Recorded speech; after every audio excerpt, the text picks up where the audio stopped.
성경 말씀은 마가복음 11장 1절부터 11절입니다. 마가복음 11장 1절부터 11절을 함께 읽겠습니다. 시작. 저희가 예루살렘에 가까이 와서 감람산 벳바게와 베다니에 이르렀을 때에 예수께서 제자 중 둘을 보내시며 이르시되 너희 맞은편 마을로 가라.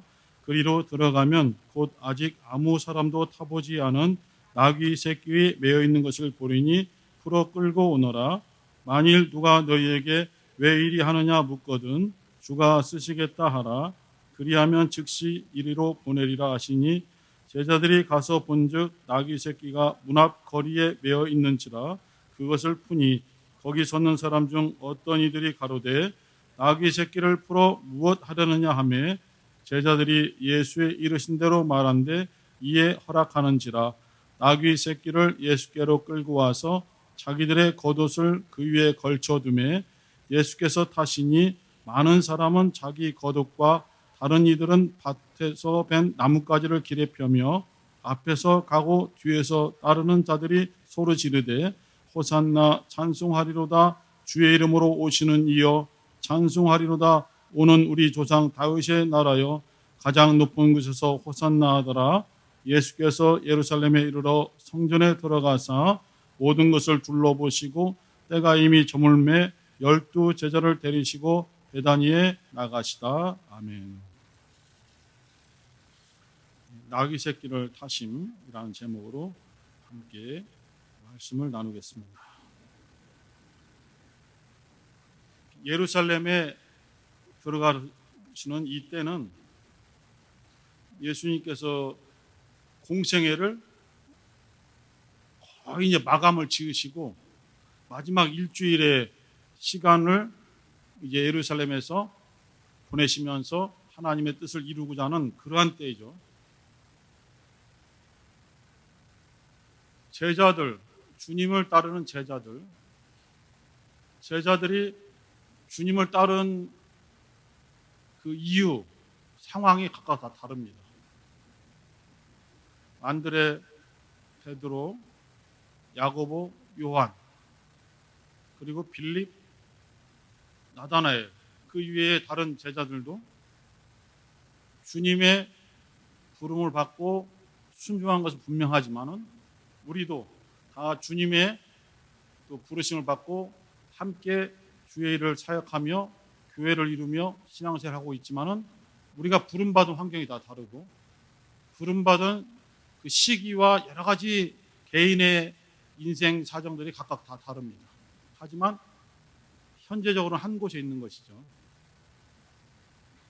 이 제자들은 가장 가까운 곳에서 주의 말씀을 듣고 또 주의 말씀이 무슨 뜻인지 잘 깨닫지 못할 때에는 백성들은 못 알아들은 채 그냥 집으로 돌아갔지만은 후에 남아서 주님께로부터 비유에 대한 해석을 듣고 씨 뿌리는 비유가 이러한 뜻이 있었습니까? 알곡과 가라지가 이러한 뜻을 가지고 있습니까? 라고 좀 더 깊이 배우는 기회도 가졌죠. 그리고 주님께서 선지자들이 할 수 없는 더 큰 능력을 행하시는 것을 직접 목격도 하고 체험도 했어요.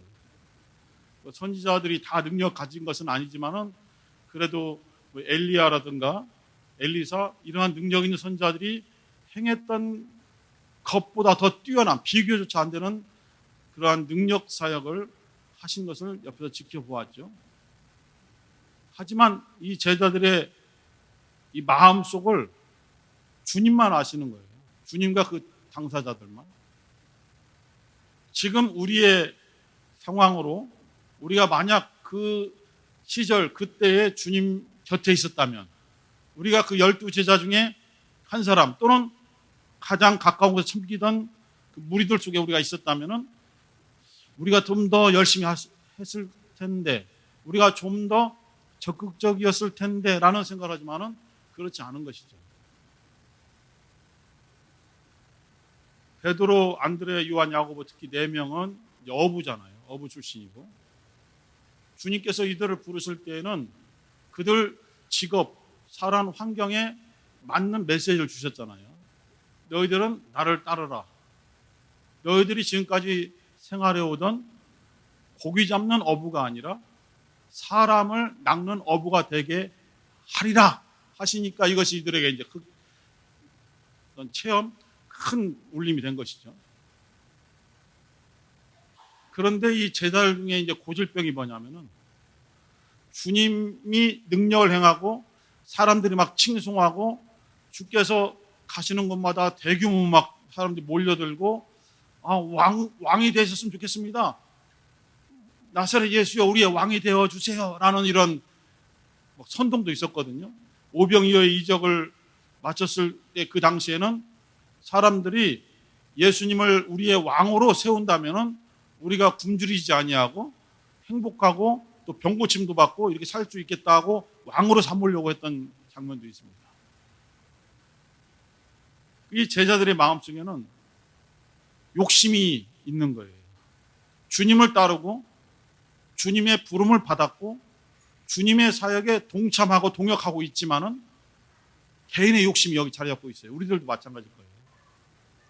그래서 주님께서 예루살렘에 들어가서 이 당시에 이스라엘의 수도니까, 지금 이스라엘 수도가 어디게요? 깜짝 퀴즈. 자막 나가죠? 지금의 이스라엘 수도. 텔레그램이에요. 테라비브. 순간 하면 예루살렘인 줄 알잖아요. 그죠? 이 당시에 예루살렘에 들어간다는 것은 권세, 왕권, 권력, 명예를 얻을 수 있다라고 생각하게 된 거예요. 하나님이 보내신 메시아라면은 하나님이 기름 부어 세우신 실질적인 유대의 왕이라면은 예루살렘에 들어가서 그 왕권을 그가 획득하실 것이다. 권세를 가지게 될 것이다 라는 생각을 가지고 있고, 그때가 되면은 우리가 조금 더 높은 자리에 앉아야 되겠다는 욕심이 서로 생기는 것이죠. 대표적으로는 요한과 야고보가 어머니 살로메를 동반하고 주님의 나라에 임하시면은 하나는 주의 좌편에 하나는 주의 우편에 앉게 해달라고 청탁하는 장면도 있지만은 두 사람만 그런 것은 아니거든요. 서로 항상 제자들이 보면은 우리 12명 중에서 누가 더 크냐, 누가 더 주님의 사랑을 받느냐, 누가 주님과 함께 더 큰 권력을 가질 것이냐, 매일 논쟁하는 거예요. 주님께서는 하루 종일 사역하시고 피곤에 지쳐서 좀 쉬셔야 되는데 제자들은 모여서 우리가 주님께서 그 왕권을 잡으신다면은 누가 더 큰 권력을 가질 것인가, 나다 서로 주장하고 있는 그러한 상황 속이죠. 그것이 3년 내내 계속되는 거예요. 3년 내내. 그런데 예수께서는 예루살렘에 들어가기 앞서서 이제 도착하신 마을이 여기 나와 있는 벳바게와 베다니, 옆에 두 마을이 붙어 있는데요. 벳바게와 베다니가 바로 예루살렘 옆에 있거든요. 베다니는 많이 들어보셨잖아요. 그 나사로를 무덤에서 불러내어 살리신 마르다 마리아의 집이 있는 곳이죠.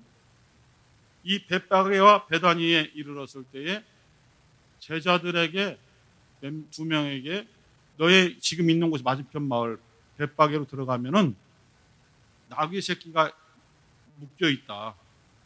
그 사람이 타지 않았던 나귀 새끼를 풀어서 내게로 끌고 와라. 이렇게 명을 내리신 거죠. 주님의 제자들은 그 나귀 새끼를 어떠한 용도로 주님께서 쓰실 것인가를 지금 예측을 하지 못하고 있는 거예요. 설마 그걸 타고 가시겠어? 하지만은 주께서 자기들에게 명령하시니까 순종해서 움직이는 것이죠. 그리고 만약에 너희들이 그 나귀 새끼를 풀을 때에 거기 있던 사람들이 왜 그것을 푸느냐고 묻거든 주가 쓰시겠다 라는 말을 전해줘라. 그러면 그 사람들이 허락해 줄 것이다 라는 말씀을 해주셨죠. 그래서 실제로 벳바게에 들어갔더니 길 어떤 안쪽에 묶여져 있는 것이 아니라 여기 보면 길가에 이것이 묶여져 있는 거예요. 사람들이 다 볼 수 있는. 4절에 보니까 제자들이 가서 본즉 나귀 새끼가 문 앞 거리에 메어져 있다.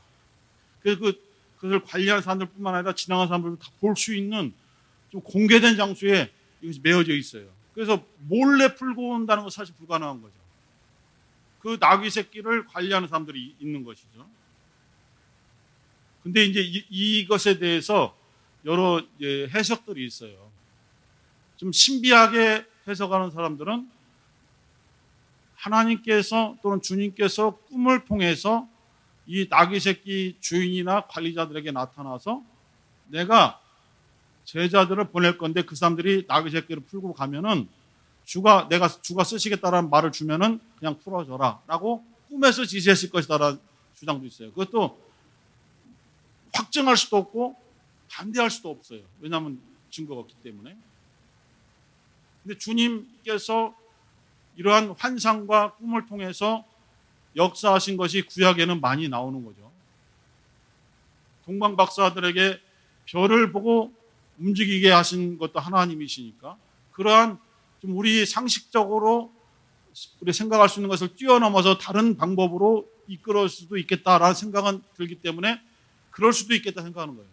100% 맞지는 않지만 그럴 수도 있겠다 이런 생각을 가지고 있고, 또 어떤 사람들은 주님께서 제자들 몰래 이 사람들과 서로 암호를 짰다 이렇게 주장하는 것도 있어요. 만약에 어떤 사람들이 와서 나귀 새끼를 풀 때에 왜 풀어가? 물어봐라. 주가 쓰시겠다 하면 그것이 마침 암호처럼 그런 말은 풀어줘라 라고 미리 짰다. 성경의 기록은 전부 다 기록한 것이 아니기 때문에 그러한 일이 있었다라고 주장하는 학자들도 있어요. 또 하나,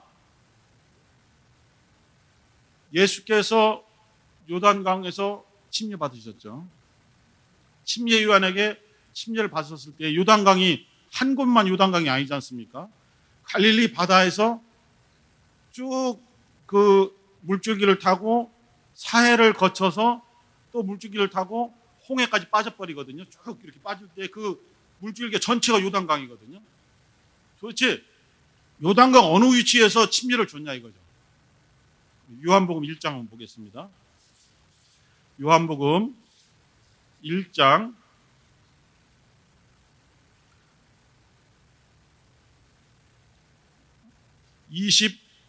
26절부터 28절까지만 읽겠습니다. 요한복음 1장 26절에서 28절 시작. 요한이 대답하되 나는 물로 침례를 주거니와 너희 가운데 너희가 알지 못하는 한 사람이 섰으니 곧 내 뒤에 오시는 그이라. 나는 그의 신뜰매 풀기도 감당치 못하겠노라 하더라. 이 일은 요한의 침례 주던 곧 요단강 건너편 베다니에서 된 일이라. 요단강 줄기가 쭉 있는데 그 중에서도 베다니라는 마을 근처에 있는 요단강에서 침례 받으신 거예요. 베다니 벳바게가 같이 인접해 있는 마을이에요. 그래서 이 침례 요한이 사람들에게 침례를 주고 특히 나사렛 예수에게 침례를 줬을 때에 성령이 임하시는 장면들, 이런 것들이 소문이 난다 이거예요. 그리고 벳바게와 베다니 쪽에는 가장 가까운 곳이기 때문에 더 빠른 소문이 난다는 것이죠. 이 나귀 새끼의 주인과 그 관리자들이 있던 동네가 벳바게거든요. 그리고 베다니에서는 아까 처음 말씀드렸지만은 죽은 지 이제 문해력 때문에 그런데 나흘이 며칠이에요? 4일이죠. 하루 이틀 사흘 나흘인데 이걸 잘 모르니까 금일 수업은 없습니다. 그러니까 금요일 날 학교를 안 오잖아요. 금일이 오늘인데 금요일 수업이 없습니다. 그러니까 금요일 날 안 오고, 우천시는 다른 곳에서 합니다. 그러니까 우천시가 어느 동네에 있는 거냐고 물어보는 사람도 있어요. 농담이고 실제로 그렇게 이해를 한대요. 심각하죠. 죽은 지 나흘 된 나사로를 살린 그 마을이 베다니입니다. 베다니에서 예수님이 행하신 그 놀라운 역사를 이 벳바게 바로 옆에 있던 마을에 이 나귀 새끼의 주인과 관계자들이 다 알고 있었다는 것이죠.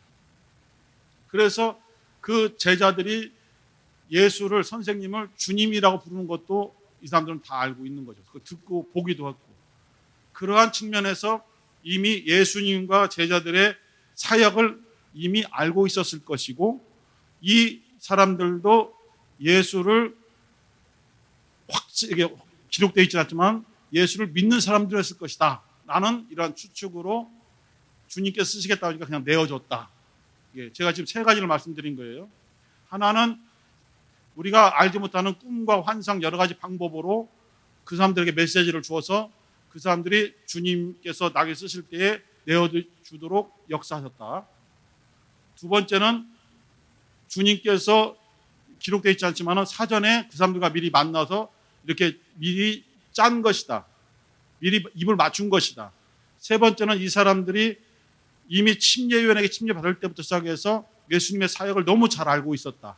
그래서 그들이 주님께 쓰시겠다 하니까 동참한다는 의미로 내어줬다. 이런 주장이 있고 또 다른 의견도 있을 수 있어요. 그냥 생각만 하시면 됩니다.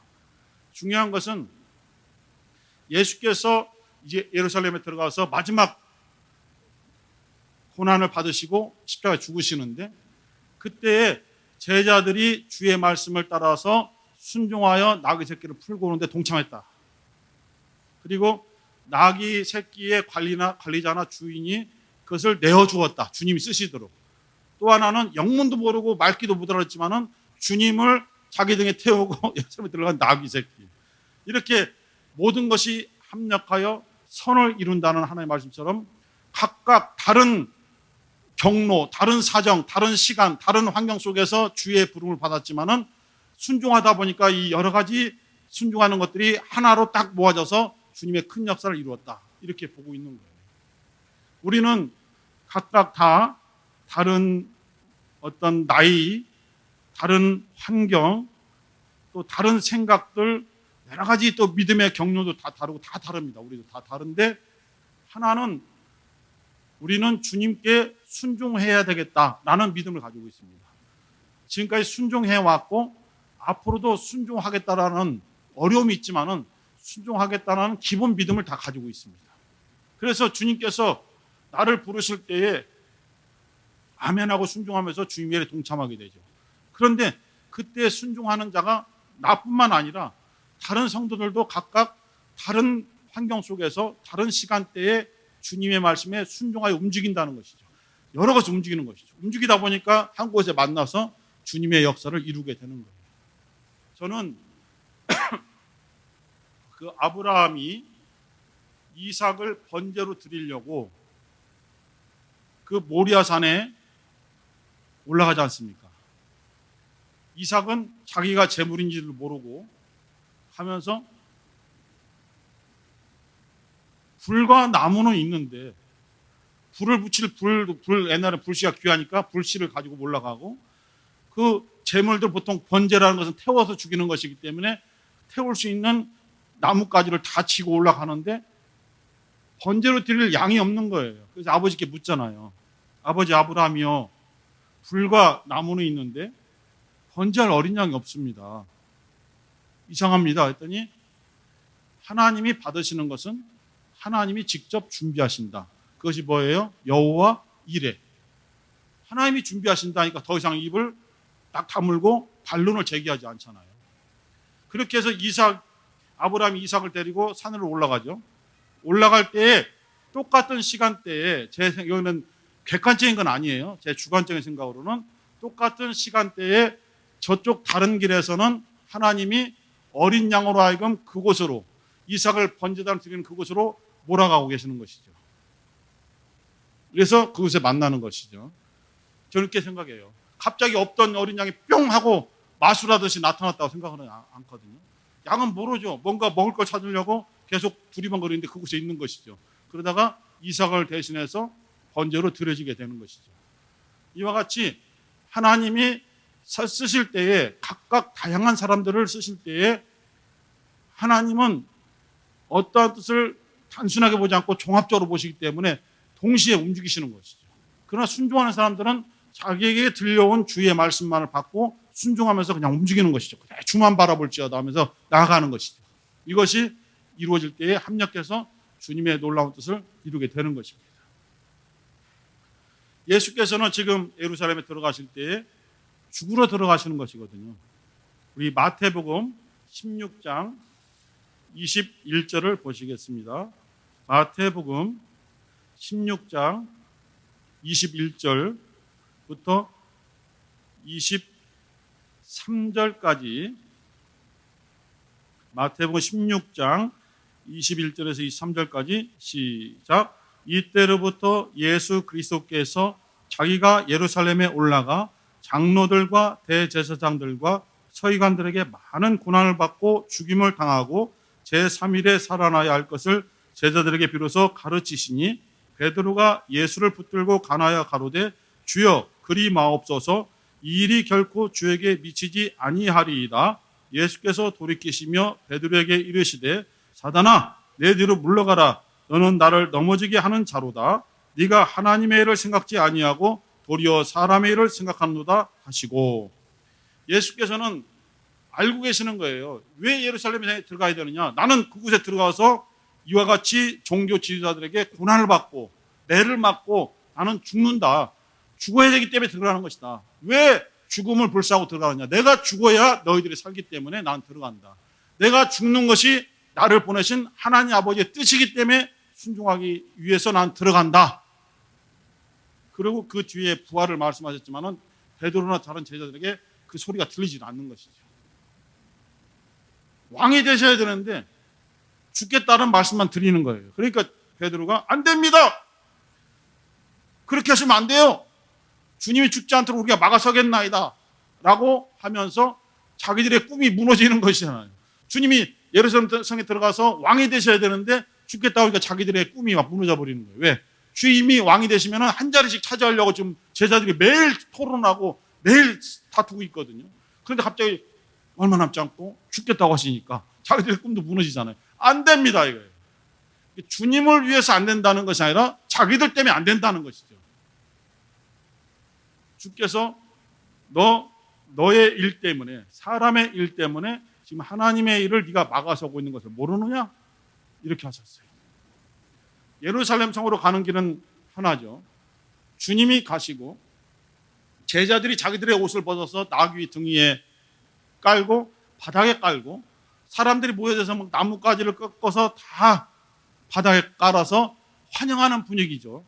그러나 주님은 정작 그 환영을 받고 있고 박수를 막 받고 있는 주님의 지금 심정은 죽으러 들어가시는 것이거든요. 아무도 주님의 그 죽음을 들어간 길을 이해하려고 하지 않아요. 자기들의 입장에서만 주님의 예루살렘 입성을 바라보는 거예요. 제자들도 예루살렘에 살고 있는 그 주민들도 빨리 오셔서 우리를 구원해 주세요. 호산나, 호산나. 시편에 있는 말씀이거든요. 구원하소서 여호와여, 이 뜻이거든요. 하나님 우리를 구원해 주세요. 이것이 호산나예요.